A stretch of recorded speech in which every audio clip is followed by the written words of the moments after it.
بسم اللہ الرحمن الرحیم اللہم صلی علی محمد وعلی آل محمد کما صلیت علی ابراہیم وعلی آل ابراہیم انک حمید مجید اللہم بارک علی محمد وعلی آل محمد کما بارکت علی ابراہیم وعلی آل ابراہیم انک حمید مجید۔ بسم اللہ الرحمن الرحیم۔ حضرت بشیر بن سعد رضی اللہ تعالیٰ عنہ چند اہم خصوصیات: دراز قد، مضبوط جسم، عالم فاضل، نیک دل اور عربی زبان لکھنے کی صلاحیت بھی رکھتے تھے۔ تمام غزوات میں جان فشانی سے لڑے۔ یہ انصار میں سب سے بڑھ کر سخاوت کرنے والے تھے۔ ان کا شمار لشکروں کے جنرلوں اور حدیث کے راویوں میں ہوتا ہے۔ حضرت ابوبکر صدیق رضی اللہ تعالیٰ عنہ کے دور خلافت میں ان کا موقف اور کردار بڑا ہی مبارک تھا۔ جب انہوں نے معرکہ عین التمر میں جام شہادت نوش کیا تو ان کا نام شہید شہ سواروں کی فہرست میں شہرت کے افق پر چمکا۔ حضرت بشیر بن سعد رضی اللہ تعالیٰ عنہ۔ بسم اللہ الرحمن الرحیم۔ حضرت بشیر بن سعد رضی اللہ تعالیٰ عنہ نبی کریم صلی اللہ علیہ وآلہ وسلم نے جلیل القدر، نورانی شکل اور ذہین و فطین صحابی حضرت مصعب بن عمیر رضی اللہ تعالیٰ عنہ کو مدینہ منورہ کے باشندوں کی طرف بھیجا اور انہیں یہ حکم دیا کہ اہل مدینہ کو قرآن کریم پڑھائیں، انہیں اسلام کی تعلیم دیں، دین سمجھائیں اور نماز میں امامت کرائیں۔ یہ فقیہ معزز حضرت مصعب اپنے مبارک سفارتی فرائض سر انجام دینے میں کامیاب رہے۔ ان کی دعوت سے متاثر ہو کر مدینہ کے بیشتر باشندے مسلمان ہو گئے۔ ان کی عظمت کو چار چاند لگانے کے لیے یہی کافی ہے کہ ان کے ہاتھ پر اسید بن حضیر اور سعد بن معاذ جیسے عظیم المرتبت سردار مسلمان ہوئے۔ حضرت مصعب بن عمیر رضی اللہ تعالیٰ عنہ بڑے ہی بہتر انداز میں اپنے فرائض سر انجام دینے کے بعد مکہ معظمہ واپس آئے۔ اس اہم کام کو سر کرنے میں ان کے پیش نظر صرف اللہ تعالیٰ اور رسول مقبول صلی اللہ علیہ وآلہ وسلم کی رضا تھی۔ حج کے موسم میں چند انصاری مکہ معظمہ تشریف لائے۔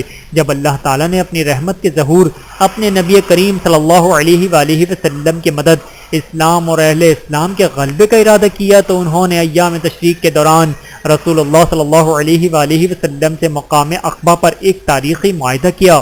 رسول اللہ صلی اللہ علیہ وآلہ وسلم کے ساتھ وعدے کے مطابق مقام عقبہ کے نزدیک درے میں ملاقات کے لیے 73 افراد پر مشتمل انصار مدینہ سے روانہ ہوئے۔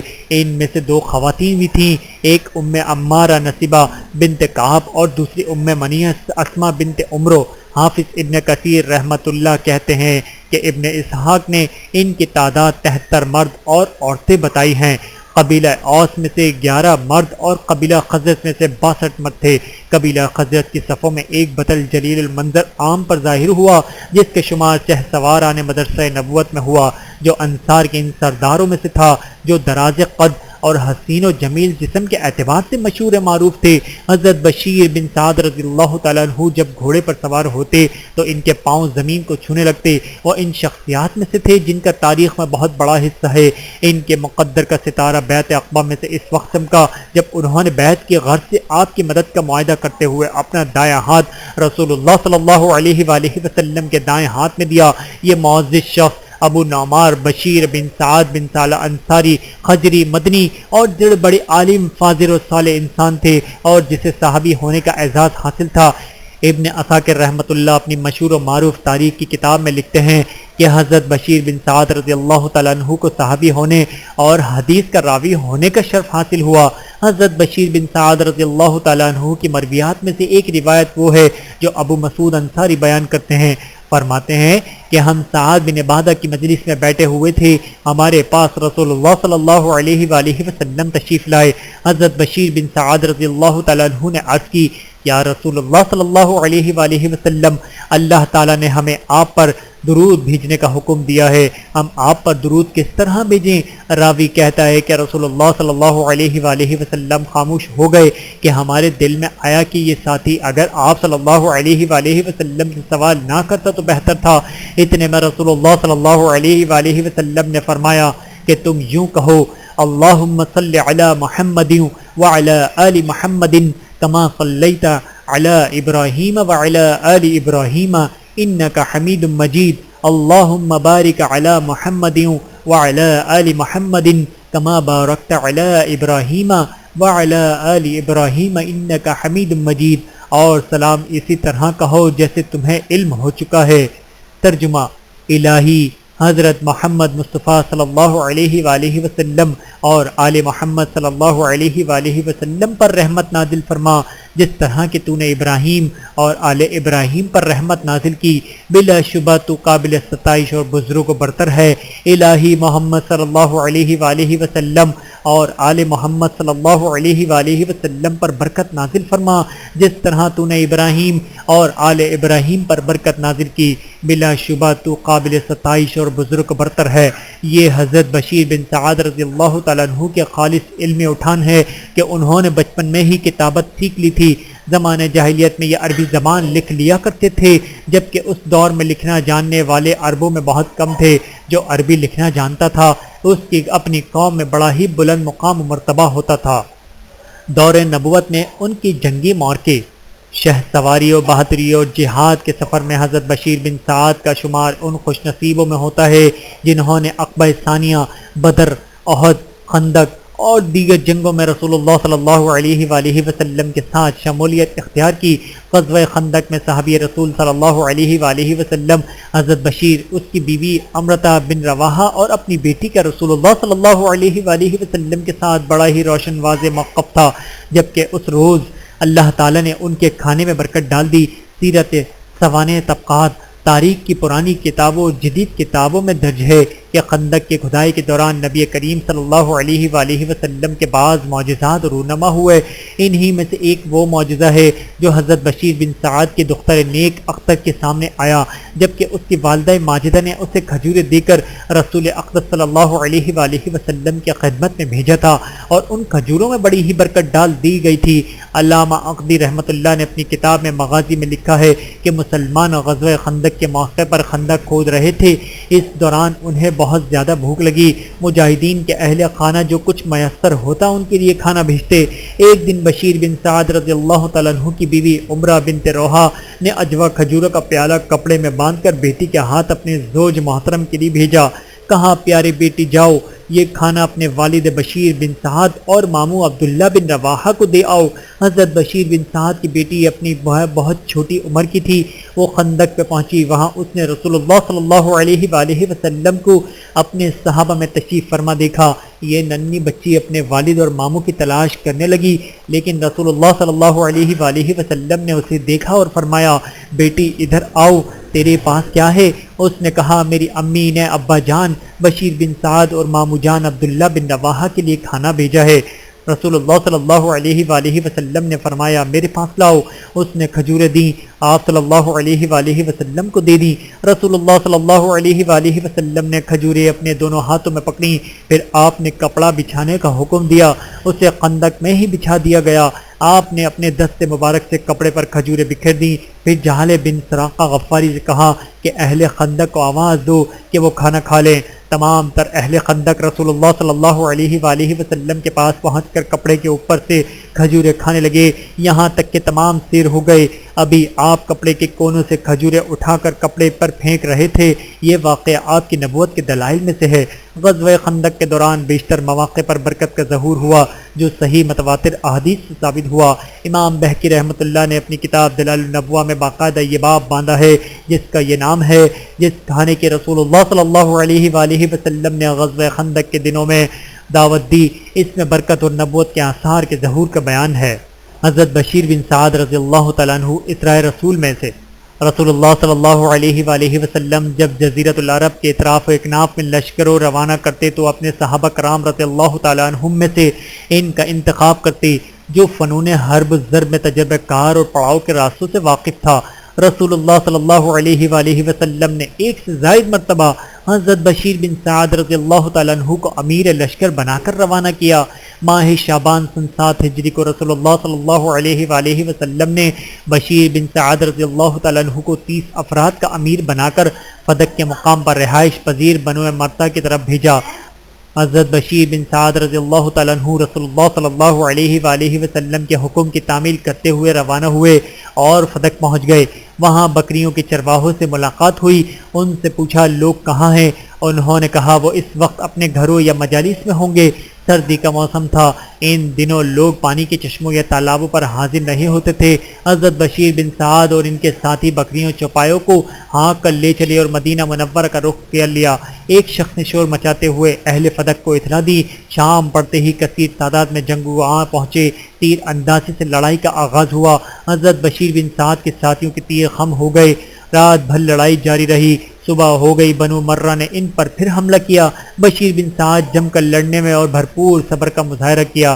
دشمنان خدا کے سامنے پہاڑوں کی طرح ڈٹے رہے۔ لڑائی کے دوران ان کے گھٹنے پر گہرا زخم آیا جس سے آپ کا گر پڑے یہ مشہور ہو گیا کہ آپ شہید ہو گئے ہیں۔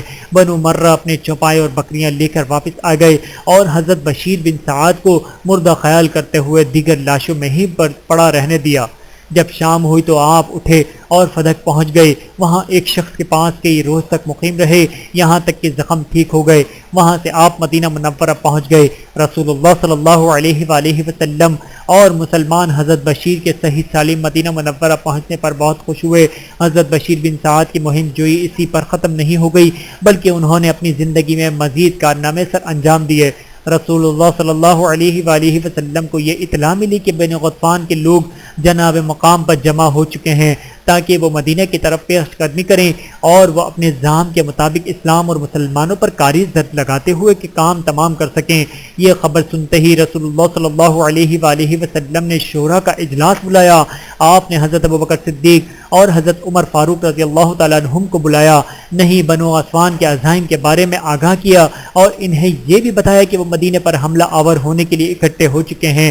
دونوں نے بیک زبان ہو کر کہا، یا رسول اللہ صلی اللہ علیہ وآلہ وسلم، بشیر بن سعد کو ان کی طرف بھیجیں۔ لہذا رسول اللہ صلی اللہ علیہ وآلہ وسلم نے حضرت بشیر بن سعد کو بلایا، اس لیے کہ جھنڈا تیار کیا۔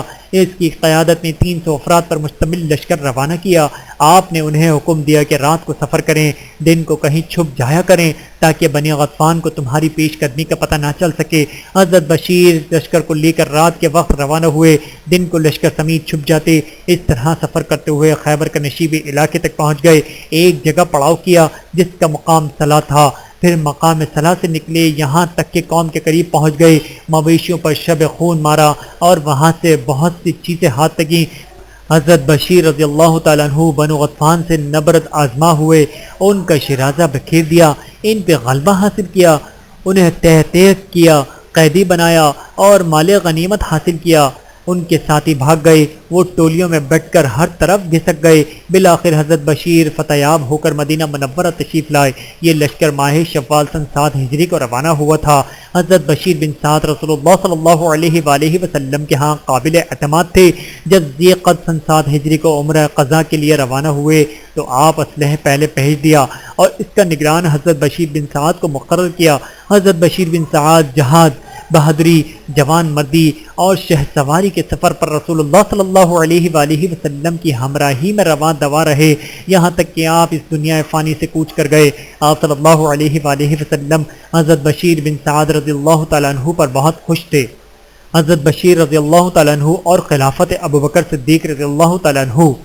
حضرت بشیر بن سعد انصاری رضی اللہ تعالیٰ عنہ کے حضرت ابوبکر صدیق رضی اللہ تعالیٰ عنہ کے دور خلافت کے آغاز میں بڑے گہرے اثرات تھے، جس کا اس واقعے سے یہ پتہ چلتا ہے کہ جب مسلمان باہمی مشورہ کرنے کے لیے سقینہ بنی سعد میں اکٹھے ہوئے تھے، اب خلیفۃ الرسول صلی اللہ علیہ وآلہ وسلم کون ہو؟ مہاجرین و انصار کے مابین طویل گفت و شنید اور بحث و مباحثہ کے بعد معاملہ حضرت ابو عبیدہ بن جراح رضی اللہ تعالیٰ عنہ پر آ کر اختتام پذیر ہوا۔ انہوں نے اہل مدینہ سے خطاب کرتے ہوئے فرمایا، اے خاندان انصار، تم نے سب سے پہلے مدد کی، اب تم اس نظام میں تبدیلی کرنے میں پہل نہ کرو۔ حضرت بشیر بن سعد قبیلہ خزرج کے سردار تھے اور انصار کی جماعت میں سے بیٹھے تھے۔ وہ حضرت ابو عبیدہ بن جراح کے اس حکمت بھرے، دل نشین، لطافت آمیز اور نہایت ہی ہلکے پھلکے انداز میں کہے گئے جملے سے جھوم اٹھے۔ وہ اپنی قوم میں کھڑے ہوئے اور فرمایا، اے خاندان انصار بخدا، ہمیں مشرکین کے ساتھ جہاد کرنے میں ابتدائی طور پر فضیلت حاصل ہے اور دین کو قبول کرنے میں بھی سبقت لے جانے کا شرف حاصل ہے۔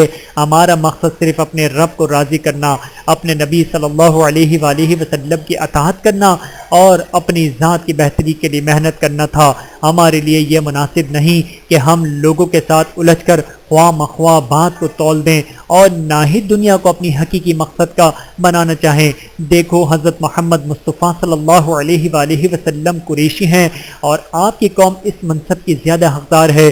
اللہ کی قسم اس معاملے میں ان سے جھگڑا نہیں کروں گا۔ اللہ سے ڈرو، ان سے مخالفت نہ کرو۔ حضرت ابوبکر صدیق رضی اللہ تعالیٰ عنہ نے انصار میں چکر لگایا تاکہ یہ مشاہدہ کر سکیں کہ حضرت بشیر بن سعد کی بات کا ان پر کیا اثر ہوا ہے۔ انہوں نے محسوس کیا کہ ان کی اکثریت حضرت بشیر رضی اللہ تعالیٰ عنہ کی بات پر مطمئن ہو چکی ہے، جبکہ آپ نے اس بات کا ادراک کر لیا کہ اب معاملہ اپنے منطقی نتیجے تک پہنچ جانا چاہیے۔ تو فرمایا یہ عمر اور ابو عبیدہ رضی اللہ تعالیٰ عنہم ہیں، اگر تم چاہو تو ان کے ہاتھ پر بیعت کر لو۔ حضرت عمر اور حضرت ابو عبیدہ رضی اللہ تعالیٰ عنہم نے فرمایا اللہ کی قسم ہم آپ کے ہوتے ہوئے یہ منصب قبول کرنے کے لیے ہرگز تیار نہیں۔ آپ مہاجرین میں سب سے زیادہ افضل ہیں۔ نماز میں آپ نے رسول اللہ صلی اللہ علیہ وآلہ وسلم کی نیابت کے فرائض سر انجام دیے۔ دین اسلام میں نماز ہی سب سے افضل عمل ہے۔ آپ اپنا ہاتھ آگے کریں تاکہ ہم بیعت کریں۔ جب بیعت کرنے کے غرض سے یہ دونوں صحابی آگے بڑھے، حضرت بشیر بن سعد جلدی سے آگے بڑھے اور ان سے پہلے حضرت ابوبکر صدیق رضی اللہ تعالیٰ عنہ کے ہاتھ پر بیعت کر لی۔ اس طرح سب سے پہلے بیعت کرنے کا اعزاز انہیں حاصل ہوا۔ حضرت ابوبکر صدیق رضی اللہ تعالیٰ عنہ کا مستند خلافت پر جلوہ نشین ہونا امت مسلمہ کے لیے مسرت و شادمانی کا باعث بنا۔ تمام مسلمان بہت خوش ہوئے۔ حضرت بشیر بن سعد رضی اللہ تعالیٰ عنہ نے سب سے پہلے امت مسلمہ کو اس مبارک بیعت کی خوشخبری دی جس نے دنیا میں اسلام کے جھنڈے گاڑ دیے تھے، جس سے مرتدین کا قلعہ قمع ہوا اور ان لوگوں کا بھی خاتمہ ہوا جنہوں نے عربوں کو کسی شر میں مبتلا کرنے کا ارادہ کیا تھا۔ ہمیشہ رہنے والے شہداء حضرت بشیر بن سعد نے جنگوں میں حضرت خالد بن ولید رضی اللہ تعالیٰ عنہ کا ساتھ دیا۔ وہ حضرت خالد بن ولید رضی اللہ تعالیٰ عنہ کی قیادت میں مرتدین کے ساتھ نبرد آزما ہونے کے لیے یمامہ گئے۔ پھر حضرت خالد بن ولید جہاد کی راہ پر مسلسل گامزن رہے اور حضرت بشیر بھی آپ کے ساتھ رہے۔ حضرت خالد بن ولید اپنا لشکر لے کر عراق کے جنوب میں عین التمر پہنچے۔ وہاں کا گورنر مہران بن بہرام تھا۔ عین التمر کے ارد گرد بہت سے قبائل آباد تھے۔ انہوں نے مہران سے اپنے سردار عقبہ بن ابی عقبہ کی سربراہی میں ملاقات کے دوران کہا کہ عرب آپس میں لڑائی کو خوب اچھی طرح جانتے ہیں، آپ عربوں کو مسلمان کے ساتھ لڑنے دیجئے، اسی میں اہل فارس کی بہتری ہے۔ یوں ان کی باہمی لڑائی ایرانیوں کی نصرت و فتح کا پیش خیمہ ثابت ہوگی۔ اگر قبائل غالب آ گئے تو معاملہ یہیں ختم ہو جائے گا، اگر مسلمان غالب آ گئے تو مہران ان کی طرف نکلے۔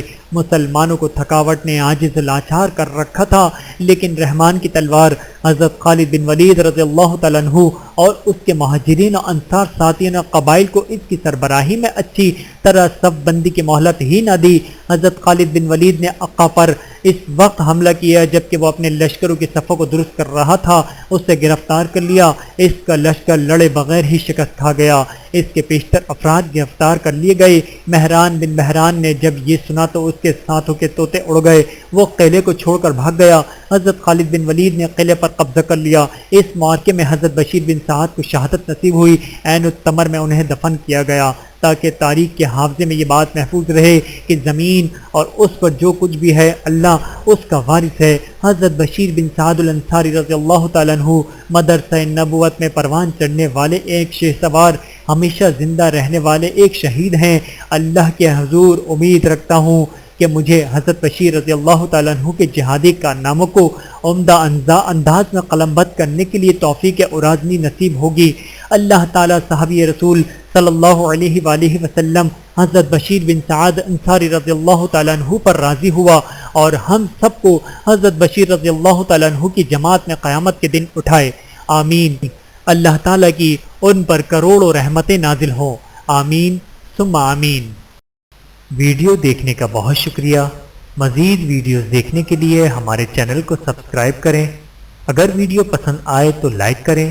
اچھی بات کو دوسروں تک پہنچانا صدقہ جاریہ ہے۔ جزاکم اللہ خیرا کثیرا۔ اپنا اور اپنے پیاروں کا بہت زیادہ خیال رکھیے گا اور مجھے دعاؤں میں یاد رکھیے گا۔ Take care. اللہ حافظ۔